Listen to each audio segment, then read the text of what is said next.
নমস্কার বন্ধুরা, অনেক কয়দিন পর চলে এসেছি এই সায়ের বাজার পাম্পে। এখন আছি আমি হাড়োয়া রোডের ওপরে। এই হাড়োয়া রোডে হাড়োয়া থেকে চিনার পার্ক জোড়া মন্দির পর্যন্ত মানে এত এখন বাম্পার বেড়ে গিয়েছে, মাথা খারাপ করা। বড় গাড়ি চালাবার মতন আর জায়গা তেমন আর নেই। মানে কিছুটা করে যাওয়ার পরেই বাম্পার আর কি। তো গাড়ি প্রত্যেকবারে স্পিড তুললেই ব্রেক করতে হয়। তো এই বাম্পারগুলো এই রুটের ওপরে করা হয়েছে গাড়ির গতি নিয়ন্ত্রণের জন্যে, যাতে অ্যাক্সিডেন্টের মানে যে পরিমাণ অ্যাক্সিডেন্ট হয় আরও যাতে কম হয়, গাড়ির গতিও কম থাকে। যদি কখনো হিট হয়ে যায়, অ্যাক্সিডেন্ট হয়ে যায়, তার ক্ষতি উভয় দিকেই ক্ষতি যাতে প্রচণ্ড কম হয় সেই হিসাব করেই করা। কিন্তু এই বাম্পার অ্যাকচুয়ালি কাজ দিনের বেলায় সকাল 10টা বা সকাল 8টা থেকে রাত্রির 8টা-9টা অবধি, তারপরে আর কোনো কাজ নেই। রাত্রিবেলায় যে আউট গাড়ি আছে সে গাড়িগুলোকে অযথা ব্রেক করতে হয়। এর থেকে আমার মনে হয় ব্যারিকেড অনেক ভালো, যেহেতু রেডিয়াম দেওয়া থাকে, গাড়ির গতিও স্লো হয় আর গাড়িতে কোনো ঝাঁকুনির সৃষ্টি হয় না। অ্যাম্বুলেন্সের ক্ষেত্রেও তাই। আর বাইরের যে দূর দূরান্তের গাড়ি রাতের অন্ধকারে যেগুলো ঢোকে, বিয়ে বাড়ির গাড়ি বা ট্যুরিস্ট গাড়ি বা আপনার ট্রান্সপোর্ট গাড়িও, তো আমার বাম্পারের থেকে ব্যারিকেডই সব থেকে ভালো লাগে। এই হাড়োয়া টু ডানকুনি রুটে প্রায় 30 থেকে 35টা গাড়ি আর কি আছে। তো এই একই রুটে যাতায়াত করে এভরিডে 2 ট্রিপ করে কম বেশি চলেই, কখনো বেশি কখনো একটু কম।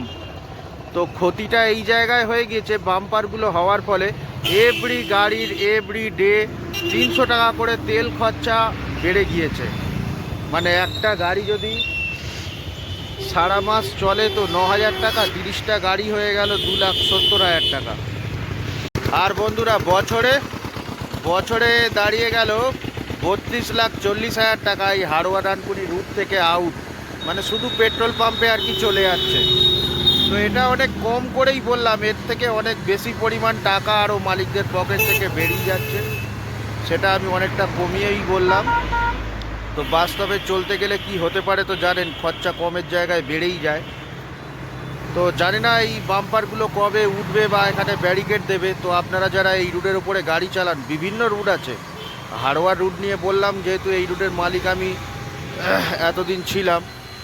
তো যাই হোক, যে সমস্ত ড্রাইভার সাহেব কন্ট্রাক্টর বাবুরা এই রুটের ওপর দিয়ে গাড়ি চালান, অত্যাধিক ভিডিওটাকে শেয়ার করেন যাতে সমস্ত মালিকরা একত্রিত হতে পারে এবং যে সমস্ত জায়গায় বাম্পার আছে সেখানে ব্যারিকেডের ব্যবস্থা যদি কখনো করা যায় তো খুবই ভালো হয়। এই মালিকদের খরচার টাকাটা অনেকটাই টাকা, এক আধ পয়সা কিন্তু বন্ধুরা নয়। এভরি মান্থ 9,000 টাকা মানে এক আধ পয়সা নয়। তো মালিকদের পকেটে থেকে যাবে এবং গাড়ি টাড়ি মেনটেনেন্স থেকে আরম্ভ করে বিভিন্ন কাজে লাগবে। এখন ব্যবসায় কম্পিটিশন মারাত্মক বেশি, তো এই ভালো মন্দ নিয়েই চলতে হয়। তো আসি বন্ধুরা, আবার দেখাবে পরে আরও একটা নতুন ভিডিওতে। আর আমার ভিডিও ভালো লেগে থাকলে লাইক, সাবস্ক্রাইব আর কমেন্ট করে যাবেন। আমি উৎসাহ পেলে আপনাদের জন্য আরও নতুন নতুন ভিডিও নিয়ে আসবো। আর বন্ধুরা বাম্পারগুলো দেওয়ার কারণ তো প্রথমেই বললাম যে যাতে অ্যাক্সিডেন্ট পরিমাণ আরও কমে। তো এর জন্য কিন্তু অবৈধ গাড়িও অনেক দায়ী আছে, যাদের ড্রাইভিং সম্বন্ধে কোনো ট্রেনিং নেই। অবৈধ গাড়ি মানে আপনারা তো জানেন। তো সে বিষয়ে এক্ষুনি আর মুখ খুলে লাভ নেই, পরে দেখা যাবে, সে বিষয়ে অন্য ভিডিও করে দেখানো যাবে।